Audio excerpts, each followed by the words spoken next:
기도하겠습니다. 하나님, 감사합니다. 오늘도 우리와 함께 하시고 우리의 인생을 이끌어 주시는 주님, 주님을 의지하며 이 하루를 살고자 합니다. 아버지 하나님 함께 하시고 인도하여 주옵소서. 주의 진리의 말씀 가운데 성령으로 충만하게 하여 주옵소서. 예수님 이름으로 기도합니다. 아멘. 찬송가 함께 하겠습니다. 찬송가 522장입니다.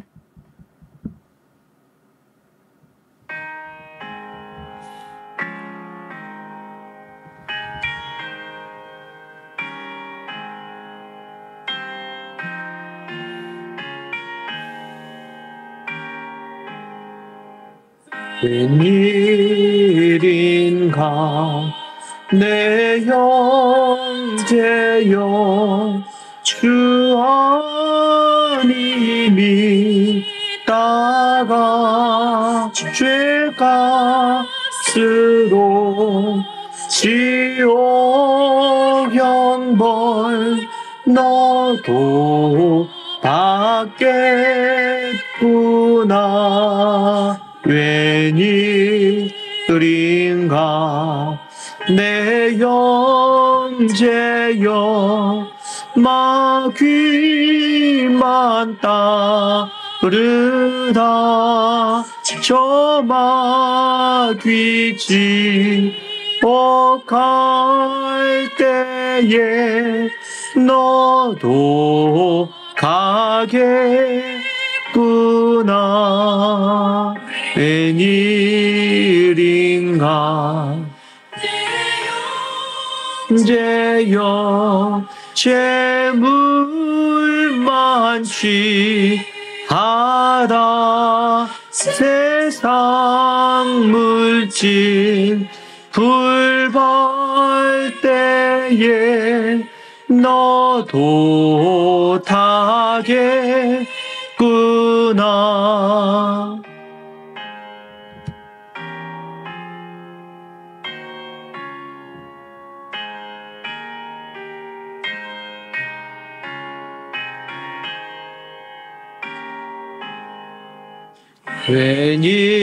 웬일인가 내 형제여 죄악에 매여서 한없이 고생하는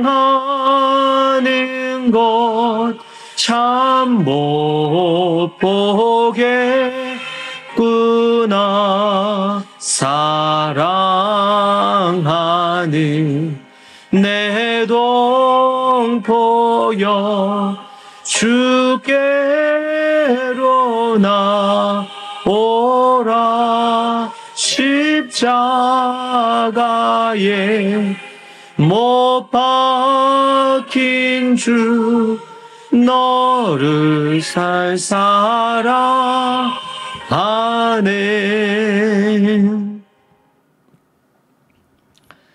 하나님의 말씀 함께 봅니다. 전도서 9장 4절에서 6절 말씀입니다. 전도서 4장 9장 4절에서 먼저 6절 말씀 그리고 10절까지 말씀 보겠습니다. 무엇이든 살아있는 쪽에 끼어 있으면 소망이 있으니 비록 개라도 살아있으면 죽은 사자보다 낫다. 산 사람은 자기가 죽을 것을 알지만 죽은 사람은 아무것도 모른다. 죽은 사람들은 더 받을 상도 없고 그들에 대한 기억도 사라져버린다. 죽은 사람들에게는 사랑이나 미움이나 질투도 이제 사라져버렸으니 해 아래에서 일어나는 어떤 일에도 그들이 참여할 수 없을 것이다. 너는 가서 기쁨으로 내 음식을 먹고 즐거운 마음으로 내 포도주를 마셔라. 하나님이 내 일을 기쁘게 받으셨으니 말이다. 너는 항상 힉옷을 입고 머리에는 기름을 발라라.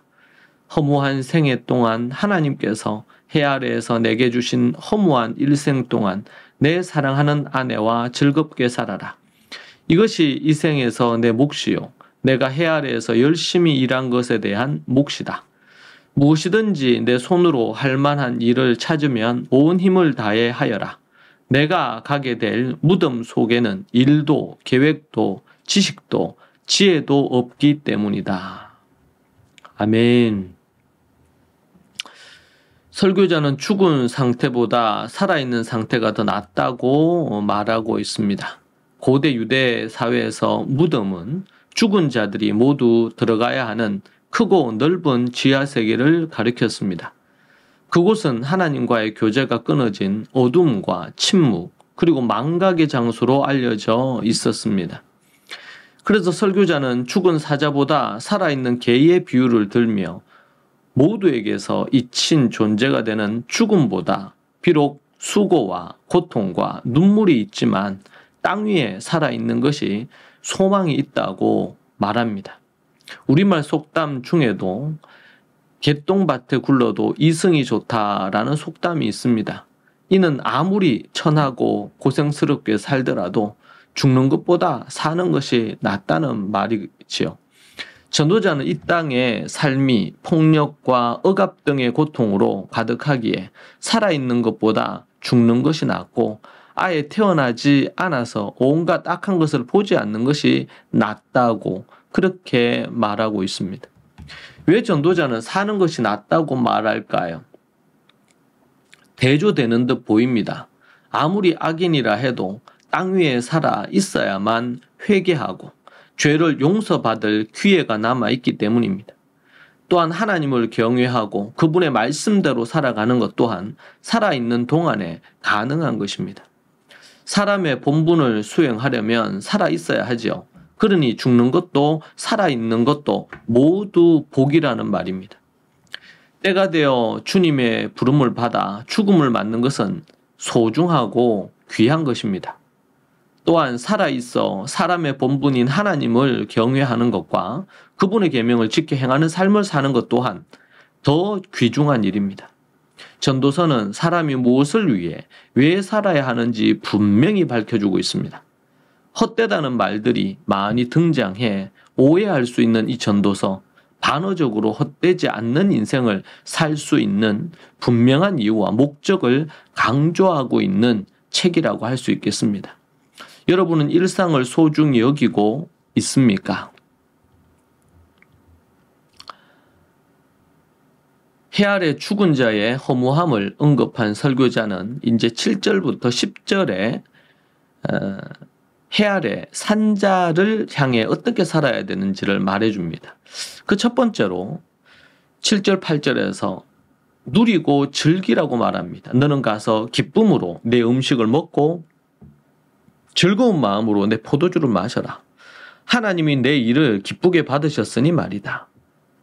너는 항상 흰옷을 입고 머리에는 기름을 발라라. 아멘. 좋은 음식, 맛있는 포도주, 정결한 흰옷, 향기로운 기름으로 즐길 것을 추천을 합니다. 전도자가 이런 것을 산자에게 추천하는 이유는 죽으면 이 모든 것을 할 수 없기 때문입니다. 살아있는 동안 삶의 기쁨을 마음껏 누리고 보람있게 살라는 의미입니다. 이렇게 즐겨도 되는 이유는 하나님께서 그 사람의 수고를 기쁘게 받으셨기 때문입니다. 한국인들은 많이 수고하여 일하지만 누리지 못한다고 말하고들 합니다. 일만 죽도록 하다가 누리지 못한 채 생을 마감하거나 병들어 죽게 되는 것입니다. 하나님께서는 그것을 기뻐하지 않으십니다. 하나님께서는 내 수고와 애씀을 아시니 마음껏 먹고 마시며 즐기라는 것입니다. 우리가 믿는 하나님은 이런 분입니다. 둘째로 사랑하는 아내와 즐겁게 살아라고 말합니다. 9절의 말씀이죠. 이 또한 이 땅에서 사람이 얻을 몫이며 해 아래 열심히 일한 것에 대한 이 마땅한 보상이라고 전도자는 설교합니다. 하나님께서는 따라다니며 하지 말라고 모든 것을 금지시키시는 분이 아닙니다. 기독교를 잘못 이해할 수 있습니다. 물론 죄악되고 하나님의 법도에서 벗어난 것은 절대 하면 안 되겠지요. 왜냐하면 멸망으로 가는 길이고 인생 무너지기 때문입니다. 그러나 그 외에 주 안에서 마음껏 누릴 것이 넘쳐납니다. 선악과가 아닌 것은 다 먹어도 되는 것이지요. 특히 결혼은 하나님께서 에덴 동산에서 제정하신 복된 제도이지요. 설교자는 살아있는 동안 하나님께서 허락하신 결혼의 이 복을 마음껏 누리며 살라고 권면하고 있습니다. 세 번째는 일을 소중히 여기고 온 힘을 다해 일하라고 말합니다. 일을 하는 것은 기꺼이 즐기라고 권면하는 것이죠. 일이 죄악이라면, 노동이 죄악이라면 이런 말씀을 하셨겠습니까? 타락 이후에 일하는 것이 수고와 고통스러운 일로 변질되었지 원래 동산을 관리하고 짐승들을 돌보는 등등의 이런 일 자체가 그것은 즐거움이지 고통이 아닙니다. 노동의 수고가 힘들 수 있으나 이것 또한 산자의 특권이기에 주어진 일에 온 힘을 다 바쳐서 힘껏 일하라고 말합니다. 무덤에 들어가면 일도 계획도 지식도 지혜도 없습니다. 이 모든 것은 살아있을 때만 의미가 있는 것입니다.